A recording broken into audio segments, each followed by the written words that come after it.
Right? Yes. There we go. We're recording. Okay. Okay, so a little disclaimer. First off is it's not an AA meeting. I'm not here representing Alcoholics Anonymous. I'm not speaking for the May Club or anything like that. They are hosting us and letting us use the place. So don't hold anything you don't like against them. There will be something. Yeah, I'm sure That's you can hold it against me. that's it. So everybody on there, please mute yourself. So we're doing today we're doing a workshop on relationships, okay? And just for fun, I always titled this "Relation Slips." A ship will take you somewhere, a slip will knock you down. But it's not. This is a 100% boyfriend-girlfriend relationship workshop. It's not about relationships with other people and friendly kind of stuff. It's all about romantic relationships, okay? Or what we perceive romantic relationships to be. And this is a topic that we all have problems with. Everybody, and even if you've been around a long time and you've been with your partner for many years, you're sponsoring people, and so everything I share today will not be. Nobody will take everything I share today and use it, but I'm sure that there's some stuff that you can utilize in your life that'll help you. I used to do this workshop all the time. I did a lot of them. I did them all over the country, all over the world.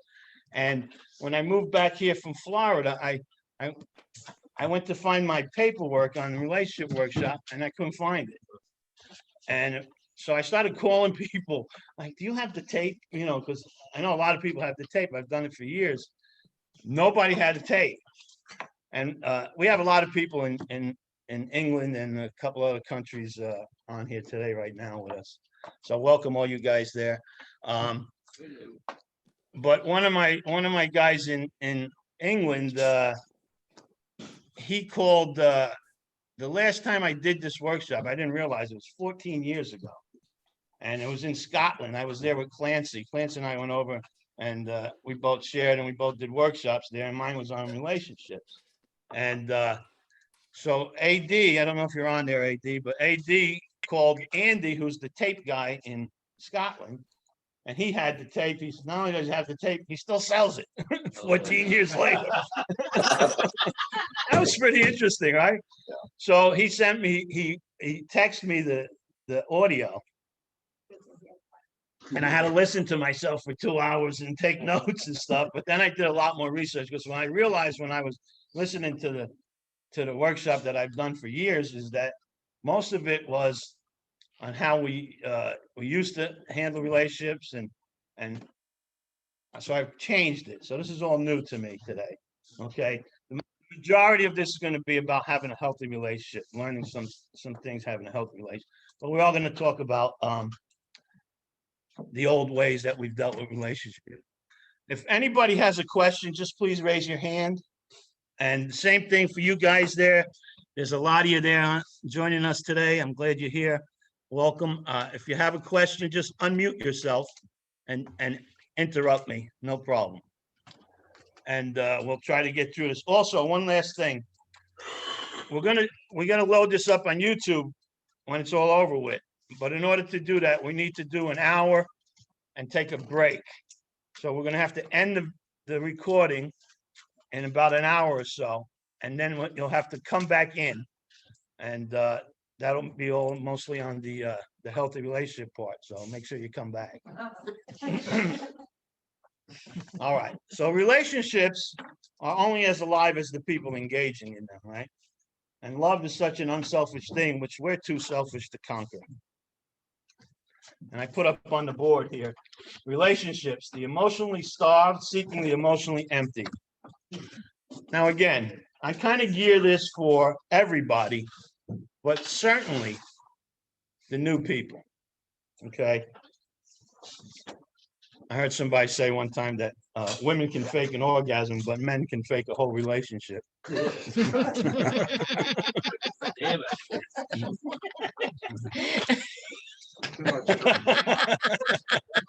He, yeah. You know, in AA, you hear a lot, people sponsoring people and telling them to not get into a relationship in the first year, right? Which is actually pretty good sound advice.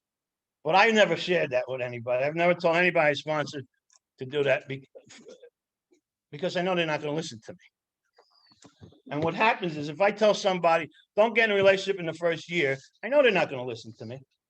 And so what I'm doing automatically is I'm creating a wall between somebody I'm trying to help and work with because they have a secret they got to keep from me. So what I tell them instead is if you have to get in a relationship, go right ahead. Just be honest with them. And they say, well, what does that mean? Just tell them that you're sick and you have nothing to offer them. And you just want to use them. And they go, oh, come on, Dan, that's not really correct.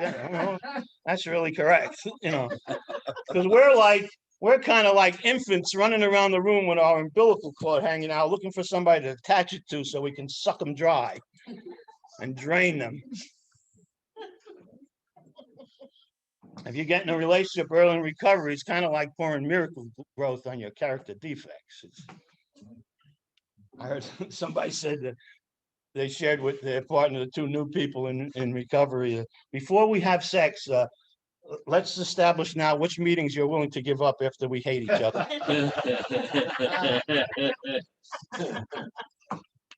So, do you all agree that when we first come to recovery that we're emotionally bankrupt? Does everybody agree with that? To greater and lesser degrees, but most of all, we're pretty emotionally bankrupt, right? So if I'm emotionally bankrupt, then what do I really have to offer someone? What do I have to offer a partner? And how can my partner make an emotional withdrawal if I'm emotionally bankrupt? So there's a thing I'm going to show you here that I'm going to erase this, but it's kind of like a math problem, sort of.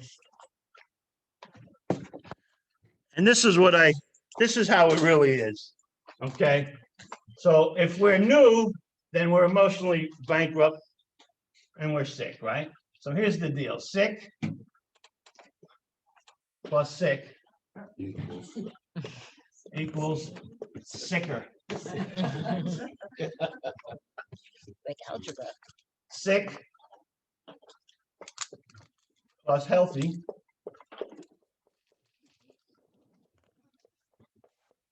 equals sick. Healthy plus healthy equals a chance. A chance.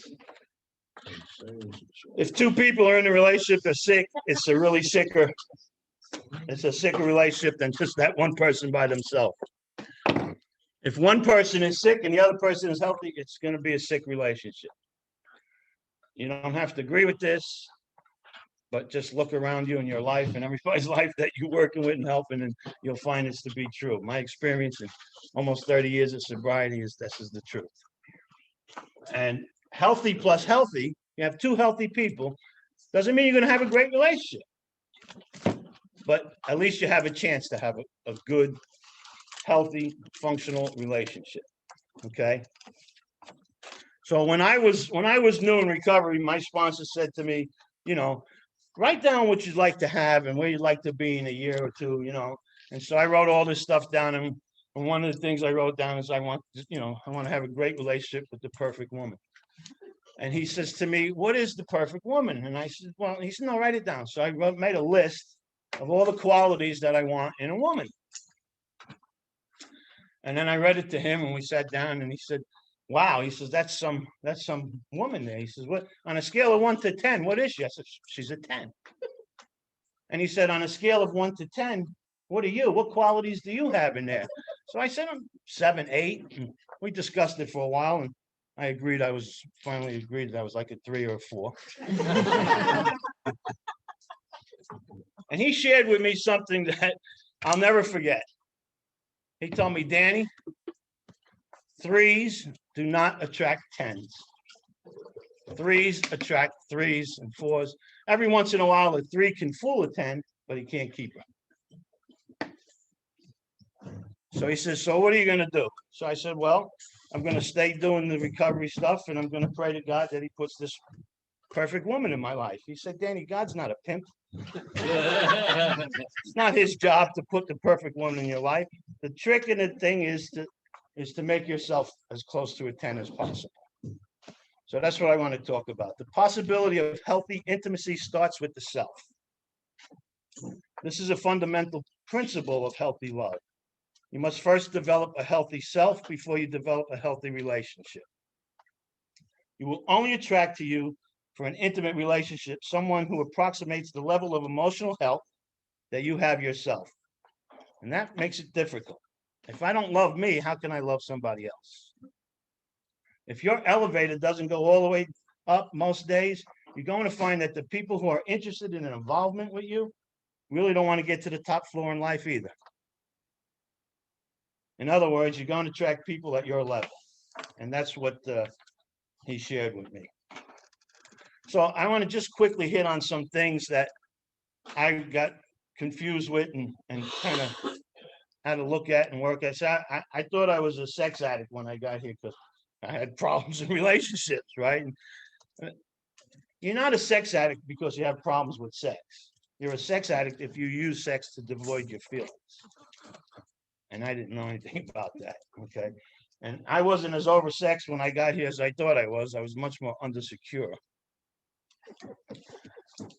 And the truth of the matter is that alcoholics generate a great deal of love. The problem is we don't know how to accept and express love.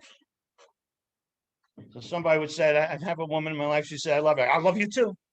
I got to give it right back at you because I don't know how to handle it. Say, a nice shirt. Oh, no, your shirt is really nice, That's just because I don't know how to accept that stuff. That was one of the major things I had to work on when I got sober, is how to accept emotional, gifts from other people. Because we don't know how to do that, it comes out sideways. You bitch, you bastard, you ain't gonna do that to me. I'll show you. That's the kind of way it comes out. And I don't know about you, but I've killed relationships with the same nonchalance that I had in stepping on an ant. Didn't mean much to me. You heard people say before, we don't take partners, we take hostages, right? Here's one of the big things that I believe. I believe that we mistake lust or sex for love.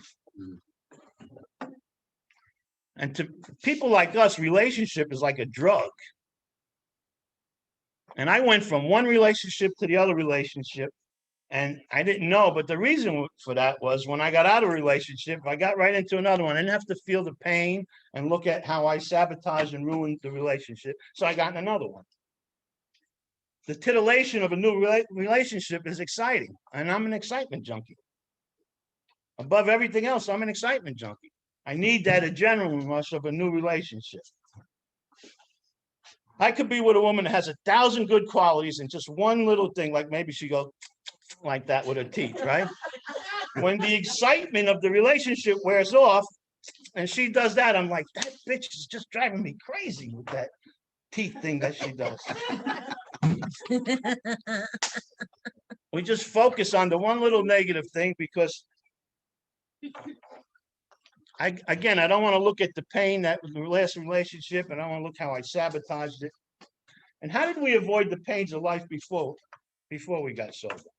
We used, right? We used alcohol, we used drugs, we used people. I know I'm sharing some sick things, and these are sick things that I found out about myself. But I'm not alone with this mess. That's why these kind of workshops are really good, I think. So let's look at some more of the sick stuff that we do. Right? I was never so much in love with the person as I was in love with the thought of being in love. I don't know if that makes sense to you, but that's how I looked at things. And when I was done with the relationship, I didn't want you no more, but I didn't want anyone else to have me. Anybody ever have that? That's pretty sick. That's pretty sick stuff, right? Somebody told me one time, don't be upset if you see your ex with someone else. Our parents taught us how to give our toys to the less fortunate. Yeah. But I mean, that's really sick. Like, I don't want to be in a relationship with you no more. I don't want nobody else to be with you.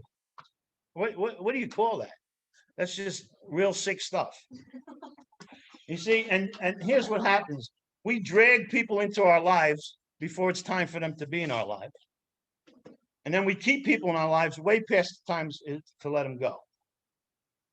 You know why? People like us, we don't know how to get out of a relationship. Healthy people understand how to get out of a relationship. We don't. We get into a relationship before we even know who we are. And if we don't know who we are, if you don't know who you are going into a relationship, you're going to be somebody who you're really not to please somebody you might not even like. Because you've wasted months or years acting like this, and now it's over and you're wondering what happened. So we come in here, we get sober, and we got to learn how to stop pretending. Stop pretending it's okay. Stop pretending it isn't like this or like that. Stop pretending it's going to get better. The only way we know how to deal with relationship is how we've always dealt with them, or how we saw our parents have dealt with them. Where is that son of a bitch? He should have been home hours ago. He ain't gonna do me that way. I'll show him. And I always thought that love meant I love you. Love meant that I need you. I have to have you. You can't live without you. And love is nothing tangible. You can't give it, get it, find it, lose it. We run around here looking for love like we ran around here looking for God when we got sober. The problem is we're searching for something, but we don't know what it really looks like. I want to say that again in case you missed that. We're searching for something, but we don't even really know what it looks like. We're searching for love, but we don't really even know what love looks like. What is love? I always thought that if I love you, then you must love me equally or more. Right? And in any kind of a given situation, if I act a certain way, and if you don't, then you can't love me, because I wouldn't do that if you love me. And later we're going to talk about our individuality and how important that is in a relationship. But I wouldn't act that way that you acted, so obviously you don't love me. That's not what I would have done, right? And here's another one of my things. This was a big thing for me. Like, if a woman said to me, we never talk, my reaction to that was like always, I'm here, ain't I? You know, I really believe that being here was enough in a relationship. What did I know? I spent a lifetime looking for Miss Right or Miss Right Now, and never spent 5 minutes trying to make me right. And here's how sick I am. Rejection, for me, turned apathy into love. I try to get with somebody, she reject me, and all of a sudden, oh, I love her, I gotta have her. That's sick stuff. And again, you know, I don't have a problem sharing this, because after all these years, I know there's a lot of us like this. A lot of us are like this. How can I expect you to fulfill a need that I haven't even yet established?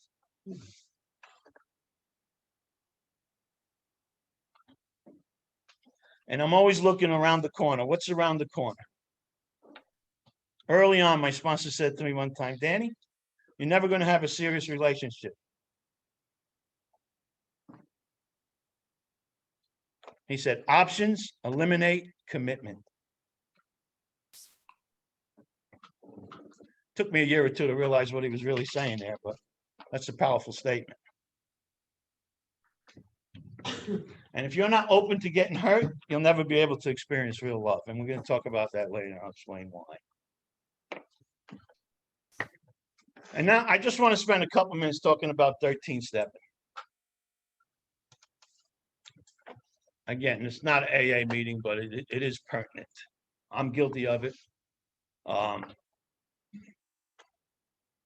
And here's what happened to me. I guess I was about 5 or 6 years sober. And there was a lady in the room, 3 months, 6 months sober, wherever she was. And, you know, the gongs went off and I thought, oh, this is it, you know. And I knew better than that. And I didn't share that with my sponsor. I met with my sponsor every week. Didn't share what was in my head because I knew it was wrong. I knew it wasn't right. But here's the thing, and this is not to knock anybody or say I'm better than anybody, but the truth of the matter is, if you're in the rooms of recovery and you're doing this deal, you're growing spiritually. And I was 5 or 6 years sober, so I was 5 or 6 years more spiritual than I was when I got here.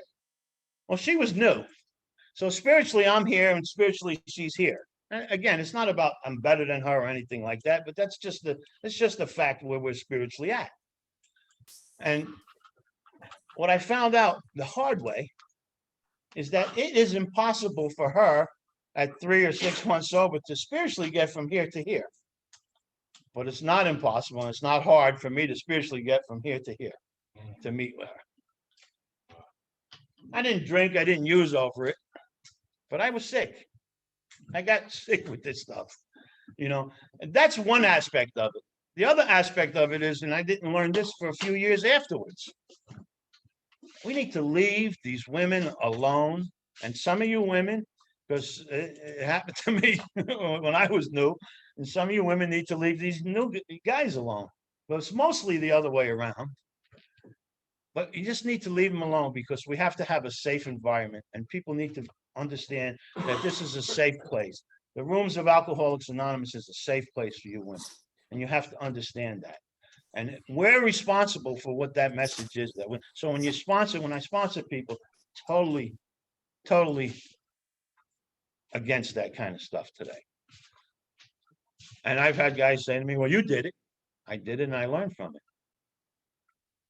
And now, if you're smart, you'll learn from my mistake. But regardless of that, you know, because the message to the women is what?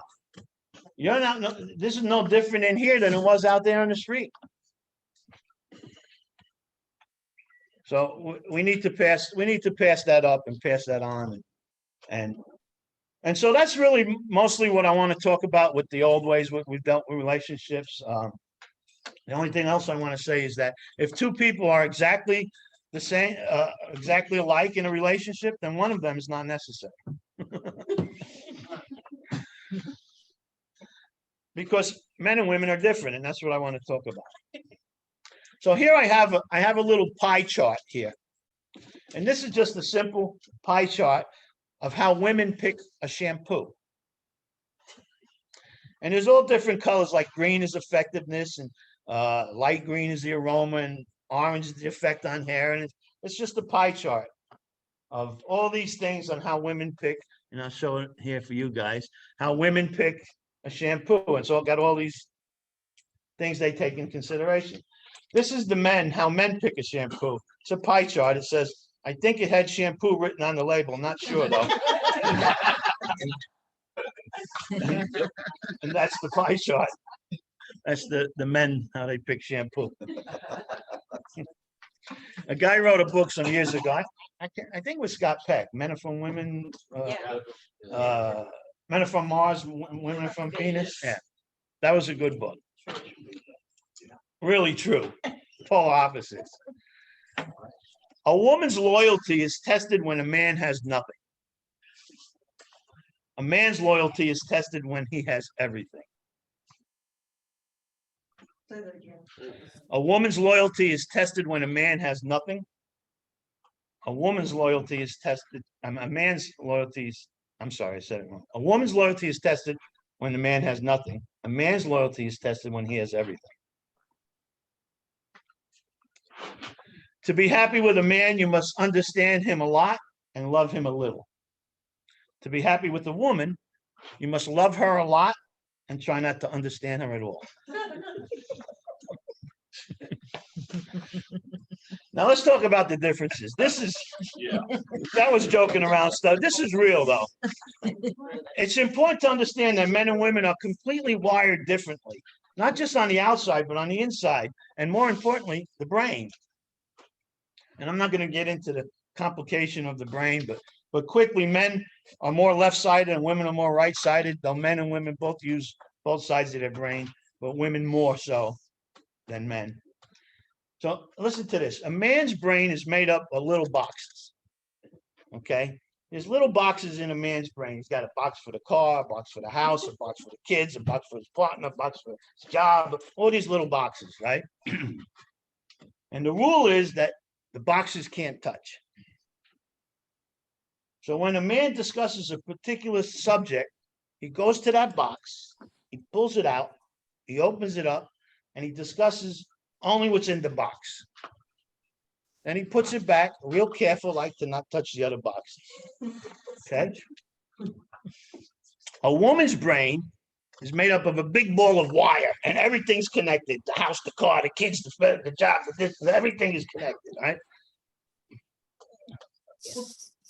Now, that ball of wire is driven by energy we call emotion. If you take an event and attach it to an emotion, it's burned into your memory. And that's why women remember everything. Everything. The same thing happens for men, but not as often. Frankly, because we don't really care. We just don't.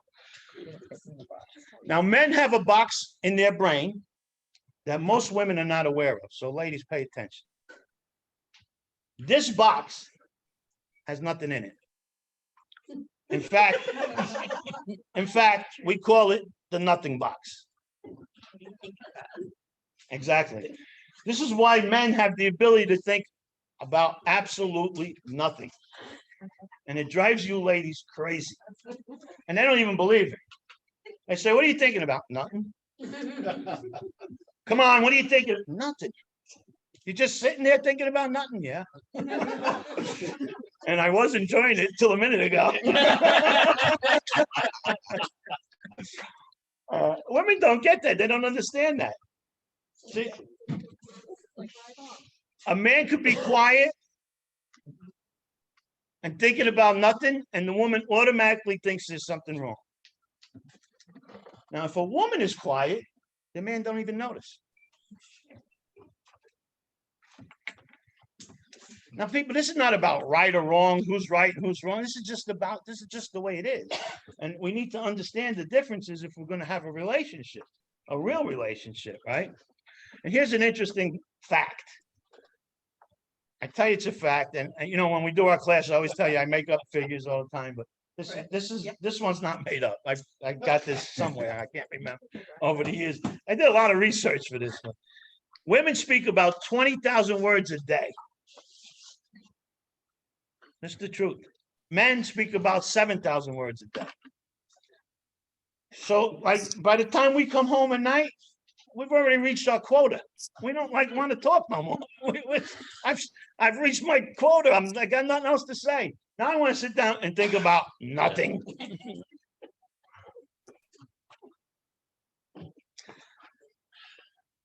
And this creates problems. Yeah. And the man thinks what? If he's anything like me, he thinks, I'm here, ain't I? What's the problem?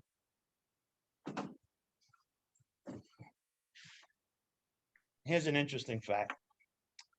Men require, now again, everything that I'm sharing is not for everybody. And, you know, so there's nothing written in stone here, but take what you can use. Men require sex to respond emotionally. Women require emotion to respond sexually.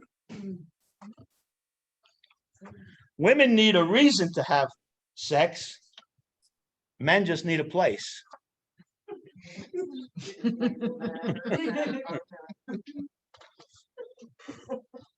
Now, here's something this is something that happens.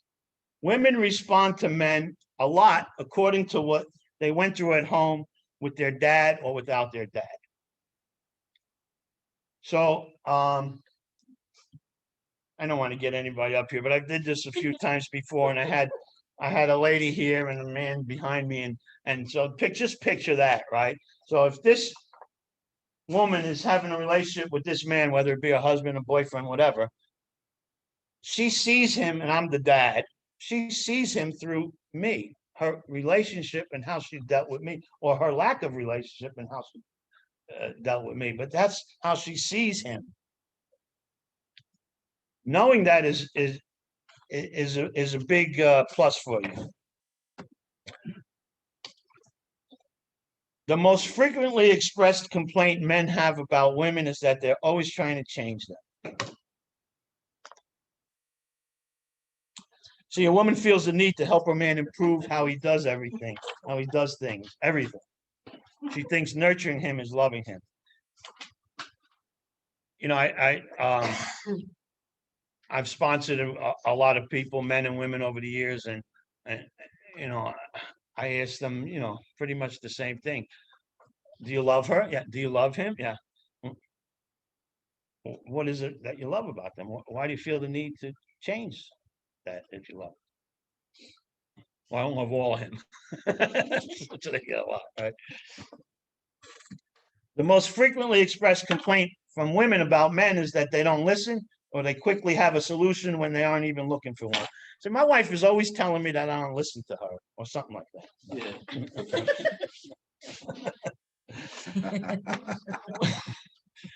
Women are into feelings, emotions, talking, and men are into fix it, into play and conquer it, right?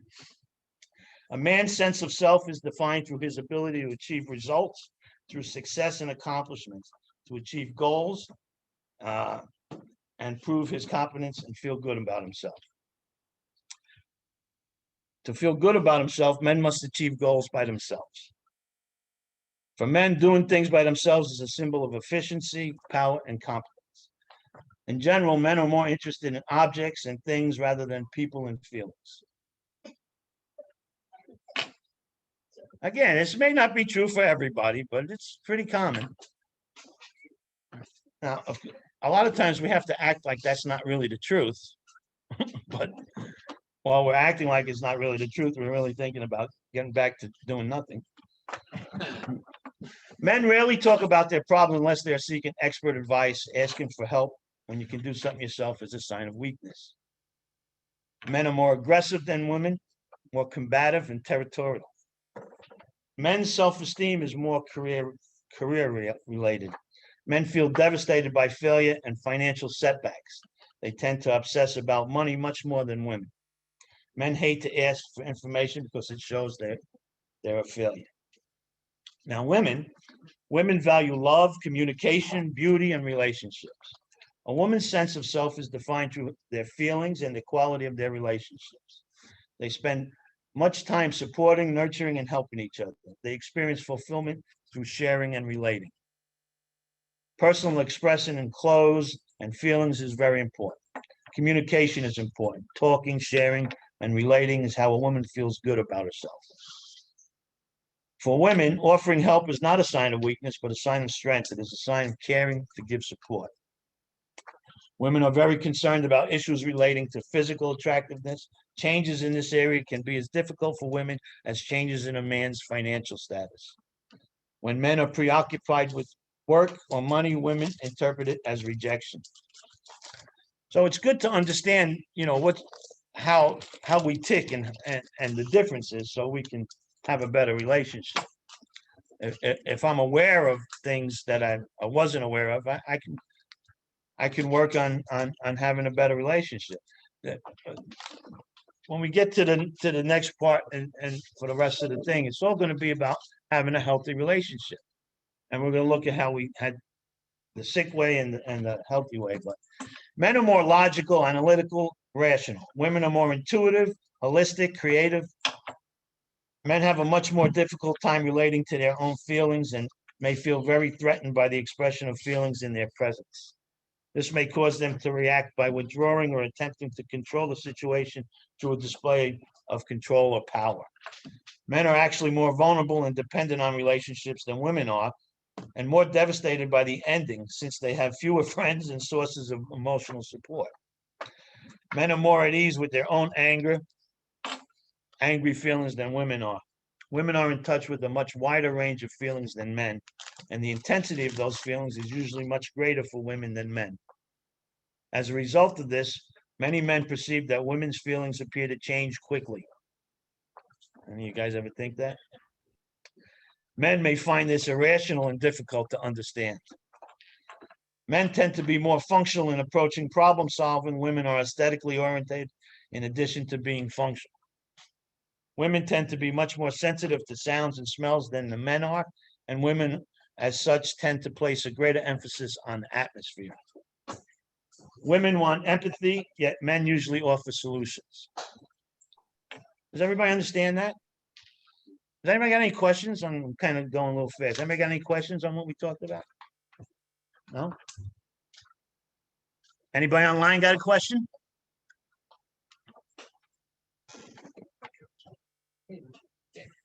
Yes. I'm sorry, go ahead. Okay, so you mentioned earlier, how can I expect you to fill a need I haven't yet established? I guess my question is like, how do I establish my needs, or does that just happen over time? No, that's a great question. So I'm going to repeat it so they hear it on here. Okay. She asked about when I said I expect people to fulfill a need that I haven't yet established. How do we establish those needs? And you'll learn that when you learn the steps of a healthy relationship, which we're going to go over today. We're going to talk about how to have a healthy relationship. And I got some interesting stuff in here about why people like us don't have it. But the truth of the matter, and I'll get into that more, is that most of us come from dysfunctional families. You may not think so, but we're gonna look at that in a little bit. I have a question. Yes. What if your relationship is not healthy? Is there a way to get it healthy? We're gonna also look at that. We're gonna almost at the end. I'm gonna give you some ways to what you can do right now to improve your relationship. It depends how sick it is. Over here. If there's one sick person and one healthy person, you're not going to have a healthy relationship. You're just not. A lot of times people, husband and wife, maybe one of them comes into recovery, the other one doesn't. And there's lots of problems after that because one person is growing spiritually and getting healthy and the other person is not. And you just can't, over here, sick plus sick, it's just not algebra. Two negatives don't equal a positive, right? So sick plus sick is sicker. And over here, sick plus healthy. No other, it's over there, yeah. There's no other alternative to that, So you can always do things to have a little bit better of a relationship, but you're never going to have a really healthy, functional, romantic love if one person is sick. That's just the truth of it. And in fact, most people stay in those kind of relationships forever,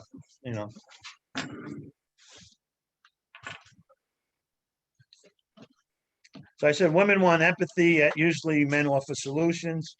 When a woman tries to change or improve or correct or give advice to a man hear that they are being told that they are incompetent, don't know what they're doing. And are we good? Will you repeat that? I didn't hear that. That when a woman tries to change or improve, is that what you're talking about? Yeah. Or correct or give advice to the man, what the man hears is that he don't know what he's doing, he's incompetent, and yeah. It's kind of like before we had these phones to get the GPS, right? Man, how many times have you driven? And I'm very guilty of this, and you don't want to ask for directions because I know where I'm going, and I always got lost, right? And my wife would be next to me going, "That's not the right way." I'm driving. You want to drive? Oh. Yeah. Dave has his hand up. Oh, so- Dave, you have your hand up. Go ahead, Dave. Hi, Danny. Yes, just a compliment, really. I'd just like to say that in terms of the characteristics you're touching on, I think they're also applicable to same-sex relationships. And just for the record, I'm able to fake an orgasm as well as a relationship. Yeah. That yes, Dave. That works for same-sex relationships also. Yeah. Thank you. Okay. That's what you call British humor, by the way. Okay. Yeah. Yes. I've heard it. Yeah. Twice this way. What? Men and women got changed to people in the preamble. Yeah. Okay, Sorry, outside talk. I think another guy, Peter, had his hand up. okay, Peter? Yes. It was just in relation to what you were saying about women needing empathy and men needing solutions. When you're making amends and doing step 9 amends, when you Go ahead. approach it, would you bear that in mind? Would you bear the fact that, you know, if you're making amends to a woman, that she would want you to be more sort of empathic, and when you're making amends to a man, you're looking for something more solution based? I don't, I think you're trying to, I think, and what you're saying, what I'm hearing, I don't know you, so I don't know where you're coming from, but from what I hear you saying is you're trying to make an outcome from your 9th step. And no matter who it is and what it's about, you need to go there, look them in the eye and apologize for your action and ask you what you can do to make it better. And the results of that is none of your business. How they handle that and what they do is, so it may have a little play what you're asking in there, but I don't consider that in my amends. Here's what I did and here's what I got to go right. Now, my tone with somebody might be a little softer, if that's what you're getting at. Does that make sense? Does Yeah, that make sense to you? Yeah, that's great. Thanks. Yeah. Okay. Anybody from America on there want to ask you a question? Don't give the Brits all the time, you know. We clearly need it, Danny. Trust me, Ivana, we need it too here. I'll probably go over this, but I'm kind of wondering, like, how do I stop seeing a partner as I used to see my dad? That's a really good question. She asked, how does she stop seeing a partner as she like saw it through her dad? Well, I would assume, like, as I grow spiritual stuff. Yeah, and awareness, you know. Yeah. And a lot of women that I've known over the years, you know, they've had like a very dysfunctional father, and that turns out to be their mate is just like that, you know. And I don't know what that means, except for that's how they seen, you know. Are they looking for that? No, probably not, you know, because everybody says the same thing. I'm never gonna have this kind of you know, it's like when you're parenting, right? You say, I'm never gonna do that to my kids, what they did to me, or how they, and then same words come out of your mouth, and you go, oh shit, that's what my mom used to say, you know. So it's just so deeply embedded. But awareness is half the battle in anything we're dealing with in recovery. Yeah. Good questions, though. And by the way, just a little footnote. Somewhere in a little while, we're going to pass the basket. It's not the 7th tradition basket. Okay, it's just a basket to help pay for the room and the coffee and stuff like that. It's not the 7th tradition basket because this is not an AA meeting. Okay, the basket. It looks exactly the same though. So Candace? based on this, like, I guess inappropriate view or lens, does our picker ever get better? Does our picker get better? She says. Yes. Okay. As you grow spiritually, and you know, so does, you know, real simple, right? Later, what we're going to do next is going to start talking about healthy relationships, okay?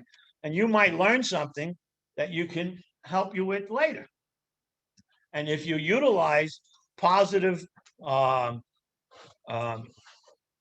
functional, emotional tools, you'll have a more functional relationship, healthy, functional relationship. Yeah. So absolutely, you know, it's like, how long you sober now? 9+ years. Now, okay, so 10 years ago, were you easily able to stop drinking? No. Okay, but you've changed. Yes. I hope. Yeah. So if you've changed from that, you can change, you know. Actually, we're going to talk about it a little later, but just, I don't want to get into it now, but just if if you have been in a dysfunctional relationship, that is so much harder than a healthy, functional relationship. So if you've been all these years in a dysfunctional relationship, as long as you learn the tools and practice them, you can have a healthy, functional relationship a lot easier because it's much more comfortable. Like today, I'm sober and I'm trying to live along spiritual lines, so I'm not creating a big mess behind me, right? So my life is simpler and easier. But yes, change is what it's all about. You can change anything, whatever you're going through. So men always assume that women want advice and solutions to their problems, and that's the best way to be helpful and to show love. Women often just want someone to sincerely listen to them. So, somebody's just coming in now, they're late. Men of housework, men avoid it and try to get others to do it at all costs. They feel demeaned by doing it. For women, cleanliness of the house is a manifestation of a warm, homey love nest. Men and women have different thresholds for cleanliness and dirt. Men often try to change a woman's mood when she is upset by offering solutions to her problems, which she interprets as discounting and invalidating her feelings. And women try to change men's behavior by offering unsolicited advice and criticism and become a home improvement community. So here's how to work with some of these differences, okay? When women are upset, it's not the time to offer solutions. Though that may be appropriate at a future time when she is calmed down. A man appreciates advice and criticism when it is requested. Men want to make improvements when they feel they are being approached as a solution to a problem rather than as the problem itself. Did you get that? Men want to make improvements when they feel they are being approached as a solution to a problem rather than as the problem itself. And actually, one of the things we're going to talk about on improving your relationship later is a win-win because it makes the man and the woman both feel like they've got something going there. Men have great needs for status and independence, emphasis on separate and different. Women have needs for intimacy and connection, emphasis on close and same. So women need to receive caring, understanding, respect, devotion, validation, and reassurance. Women are motivated when they feel special or cherished. Men need to receive trust, acceptance, appreciation, admiration, approval, and encouragement. I don't know about you, but I always had to be treated special just to feel normal. Does anybody relate to that? Men are motivated when they feel needed. A man's deepest fear is that he's not good enough or not competent enough, though he may never express this. So here's the question. If you're hooked up with the world's first-class loser, then what's the matter with you that you are? And what's wrong with you that you stay there? If your relationship sucks, so do you. That's the harsh truth there. I heard something a long time ago that if you're important, that means you're a point person. That statement kind of mimics that. Yeah. So here's a question to ask. What is, we always talk about our significant other. What is significant about your significant other? Now, women answer that question right away. They list off all the qualities of the person. Men have a hard time with that question, answering that question. They tend to stick with generic answers. She's a good person, good cook. That doesn't make you very much significant. Okay, so where are we at with time? We're going to get into the healthy living next, and so you want to, okay, listen, guys, on the internet, we're going to take a 10 or 15 minute break, but I need you to clock back in 5 to 10 minutes, okay? So we're gonna end this meeting. I'm gonna disconnect everybody. Won't run for. Yeah, and we're doing that so we can load this up on YouTube and then have another one follow. We won't load it up until tonight, but it needs to be at a certain length of time. So we're gonna take a 15-minute break, guys. Let's say. Do you want to pass the 3 o'clock? Say 3 o'clock. 3 o'clock? Come back in at 3. Jerry, you want to pass the basket before we take a break? Yes. Hey, before you guys take a break, we're gonna pass the basket. Picture was. Also, I want to thank yeah. Danny for his donating hit his end? time today for free. Yeah. Okay. Yeah, end it here. Okay, what happens if I do this? I don't know. No.